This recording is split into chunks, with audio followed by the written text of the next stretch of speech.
Hello from the snowy town of Bozeman, Montana. In this video, you'll all be joining me on a 1 hour and 40 minute long turned 3 hour long flight to Las Vegas on Allegiant's A319. Though I've covered this airline twice already, this segment will have a bit of a twist when our plane develops a slight mechanical problem on the ground.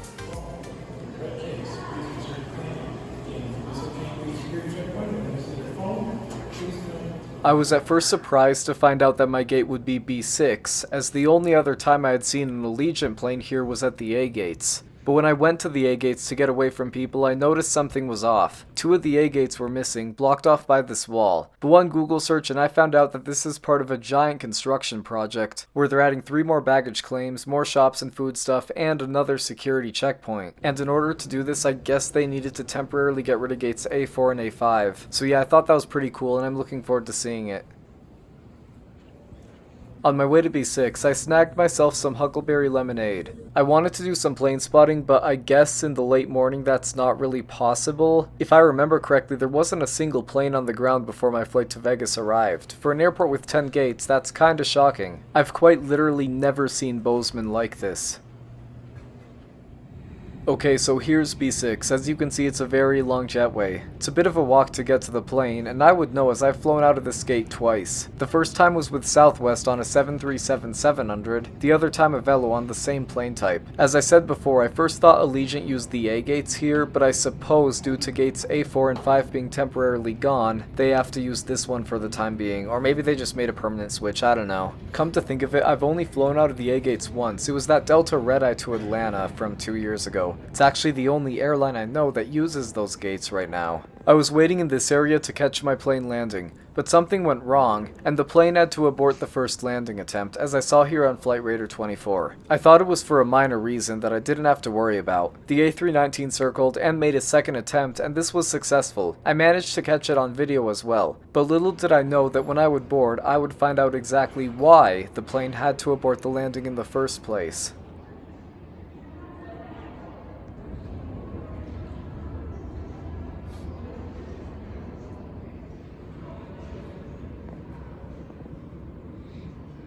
Today's Allegiant A319 will be November 3-10 November Victor, 20 years old. As you can see, this particular A319 is in Allegiant's old livery. You may not be able to notice a difference between this one and their current colors at first glance, but basically, the old design has less blue and yellow on the tail, and also has their slogan on the side, "Travel is our deal." But yeah, still a nice livery. This will actually be my first Allegiant plane this trip in this livery, as the other 2 I took, you may have seen the trip reports, were both in the new colors. But speaking of those past trip reports, you may not know this, but this is the plane I was originally supposed to be on for my previous segment a few days ago when I took Las Vegas to Great Falls. If you saw my overnight in Las Vegas video, you may remember that I was confused on whether I'd be on tail 309 November Victor or 310 November Victor, as Flight Radar initially said my aircraft would be 310, but later it showed that it changed to 309 while Vegas took time to get wind of that. In the end, my plane was actually switched to 309 November Victor. I did see 310 that night in Vegas at the gate I was originally supposed to fly out of, and I guess 3 days later, here I am, I will actually be flying on 310. I thought it was a cool coincidence that I ended up taking the same A319 that was initially assigned to my previous segment before being changed, but that was before I actually got on board and found out that something was quite wrong with 310 today. But before that, I was able to spot the Alaska Horizon Embraer 175 coming in from Seattle. Thought I'd watch it arrive while I was here.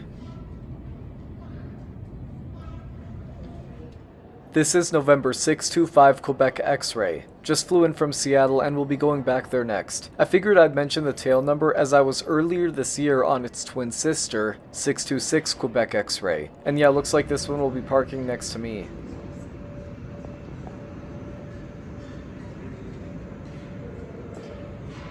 Customers are now welcome to board Allegiant flight number 10 with service to Las Vegas. Once again, zone free. I was in boarding zone 2, but somehow didn't hear the call, so I guess I went with zone 3.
Hey folks, really quick, boarding stop. We got a minor maintenance problem coming in. We don't know if it's going to take 5 minutes or longer. So we went ahead and stopped boarding so people can still stretch out. No one's stuck on the airplane necessarily. It's just, we don't want it to be cramped while we troubleshoot this. So that's why we stopped where we're at right now. As soon as I have a time estimate or as soon as it's signed off and or repaired. Okay, so what just happened, you're probably wondering? Well, it turns out there is a bit of a mechanical issue with our plane, and in order to keep it from getting cramped while we're stuck here, they're gonna halt boarding. Now, what does this mean for us? It looks like our flight crew is gonna troubleshoot this supposed mechanical problem and see if they can get it fixed. How long would this take? At this time, I had no idea. I had a connecting Allegiant flight in Vegas on a separate ticket, but luckily my scheduled layover was nearly 5 hours, so I wasn't too worried about making it. What I did know was that the crew kept those of us who had already boarded, so I assumed it was something very minor, as in something that could be fixed then and there. I didn't hear exactly what the mechanical problem was, if they mentioned it in specifics at all, but I think it had something to do with the flaps, as I noticed they were moving them up and down over a dozen times, probably to troubleshoot. If I remember correctly, it was also implied that this was what caused the aborted landing earlier today that I noticed on Flight Radar, so I guess that question was kind of answered at least. By the way, it wasn't like the crew were trapping us in these cramped ultra low-cost carrier seats as they were fixing the problem. They allowed us to stand up and move around the plane. Fortunately, I was lucky enough to score an empty middle seat, so sitting here wasn't a problem for me anyways. But either way, you know your flight isn't gonna make it on time when a flight that should have departed after you is pushing back as you're still parked. Even then, with something like this concerning safety, I sure hoped that the crew would take all the time they needed to do a careful job to fix this. Like, as annoying as these delays are, this stuff should never be put on a time crunch. One thing I figured was worth mentioning is that a different A319, November 316 November Victor, was initially assigned to my flight, only being changed to 310 yesterday. So I mean, had they kept that original plane, this wouldn't have happened here, but obviously there's nothing the crew can do about that. One thing's for sure is that something was wrong with this plane, whether it was a maintenance flaw or something else. So the fact that it was in service at all is not a very good look. Once again, what I say here has nothing to do with how our hardworking crew handled it, and I'm not going to pretend that it hasn't happened with every airline. That being said, as a passenger of this very airframe, I'm not going to gloss over the fact that a plane with a mechanical problem was put on my flight in the first place. While I was waiting, I thought I'd take a bigger look at the Airline magazine. Allegiant has a massive route network focusing mainly on underserved destinations, which is something I really like about them. We also got their buy on board menu on here. They got quite a lot of stuff. But because this is an ultra low cost carrier, or ULCC, there won't be any complimentary service. And given the fact that I only paid $50 for this one-way ticket, more power to them. The legroom is, once again, nothing less than expected from a ULCC. So eventually, the crew announced that the supposed problem was fixed and that they submitted the report, which meant they were cleared to continue the boarding process and commence as normal from there. It was about that time that the United Express flight to Denver started pushback. So yeah, I hadn't actually realized how long we'd been stuck here until then. Aircraft, there is a safety information card located at your seat. Please take it out and follow along as we cover this information. This aircraft has 8 exits, or 2 doors in the front, 4 window exits over the wings, and 2 doors in the back. Each door is for assisting others. life vests are located under each passenger seat. If instructed, remove. 1 hour and 40 minutes since I got on board, we finally pushed back. For some reason, it didn't feel like that long to me, so at least there's that. And if that's what it took to thoroughly check and fix this mechanical problem, I'm happy. Honestly, for there being a mechanical problem on a plane, I don't think the crew could have handled this any better than they did. They noticed the issue and took the time needed to fix it. Literally, huge props to our Allegiant flight crew for that.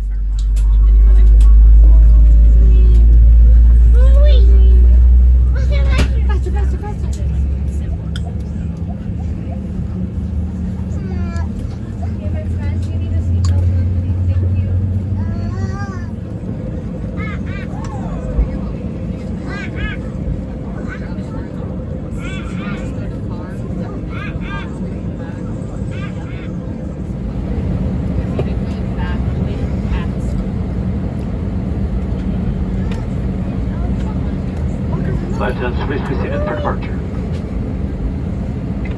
Have cabin secure.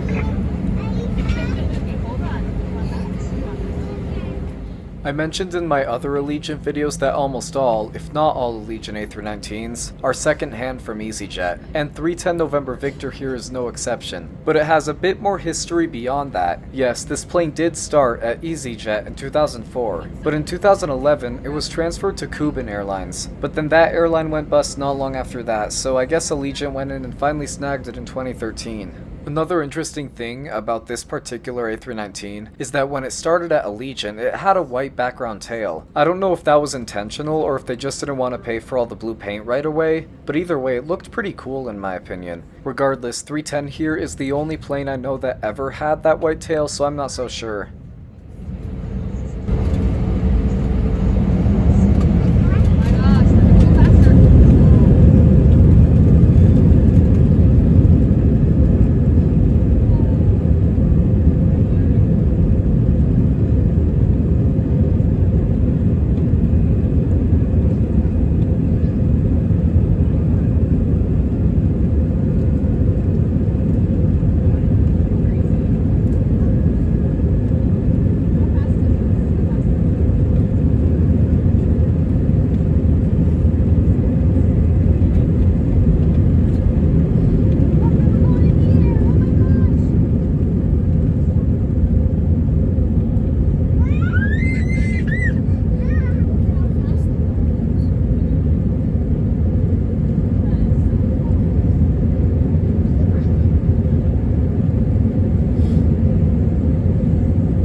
hoping you would flight with us, and thanks for flying with Allegiant. Flight attendants, Mr. Captain. Right.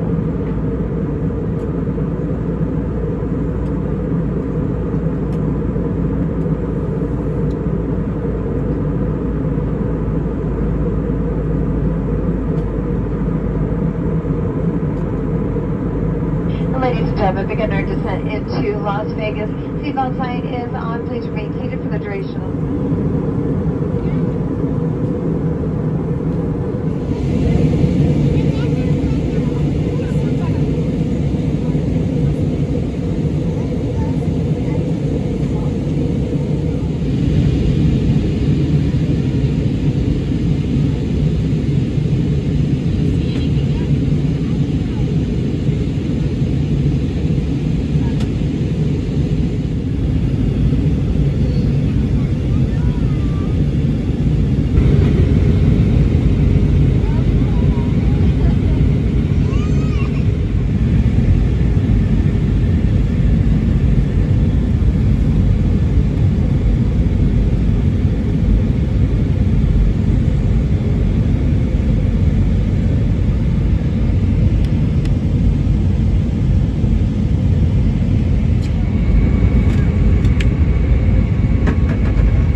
Welcome to Las Vegas. For your continued safety and safety of those around you, please remain seated with your seatbelt securely fastened.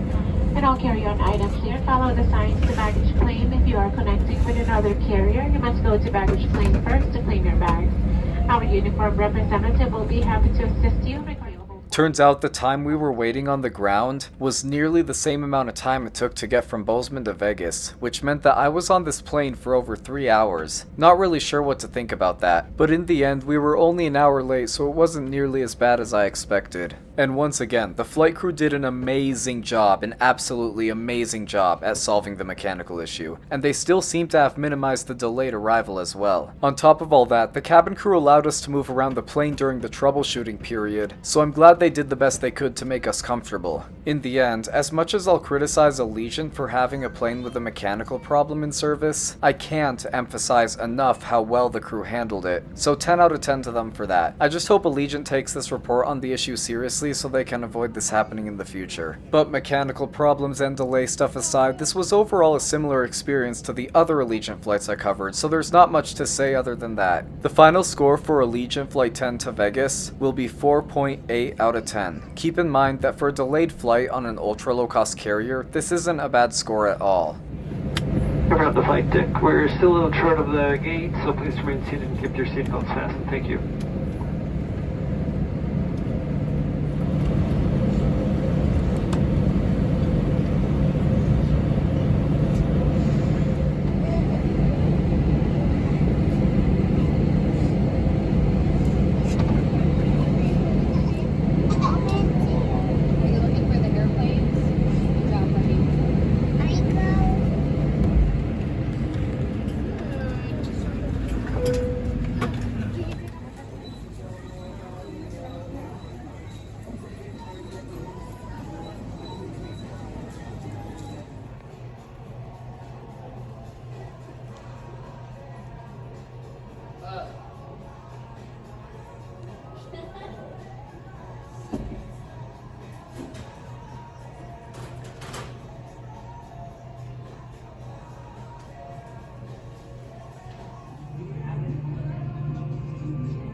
much.